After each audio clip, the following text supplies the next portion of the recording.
ఆడ పొద్దున్న లేస్తే కష్టాలు, పొద్దున్న లేస్తే బడ్జెట్, పొద్దున్న లేస్తే పెట్రోల్ అయిపోతుంది, 1000 రూపాయలు కూడా ఉండవు అకౌంట్లో, 100 రూపాయలు కూడా ఉండవు అకౌంట్లో.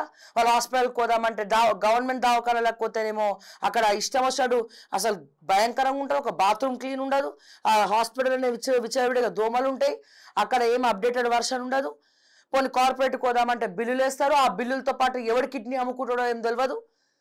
ఇటువంటి భయభ్రాంతులకి గురైనటువంటి మిడిల్ క్లాస్ బతుకులు, ఇంకా పేద బతుకులు, వీటి మధ్యలోనే సగం జీవితాలు ఎల్లబెడుతున్నారు. వీటి మధ్యలోనే తిప్పి తిప్పి చూస్తే, రొటేట్ అయి చూస్తే అప్పుడే 40 సంవత్సరాలు 50 సంవత్సరాలు వస్తుంది.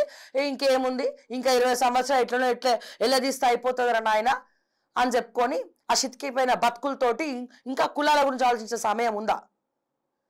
నాట్ ఓన్లీ తెలంగాణ, ఇండియా మొత్తం అంతే.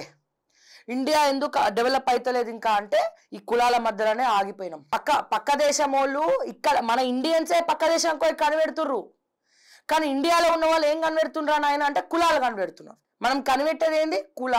కులాల మధ్యలో పంచాయతీలు. పక్క దేశం వాళ్ళు ఏమో కొత్త టెక్నాలజీస్ కనిపెడుతున్నారు, మనమేమో ఇంకా కులాల మధ్యలోనే కులాలని లేనిపోని కులాలన్నీ తీసుకొచ్చి ఇప్పుడు రిజర్వేషన్ ఉంది, మళ్ళీ రిజర్వేషన్లో మళ్ళీ ఈ కులం రా నాయన, మా కులం గొప్ప మా కులం గొప్ప అని కొట్టుకుంటున్నాం.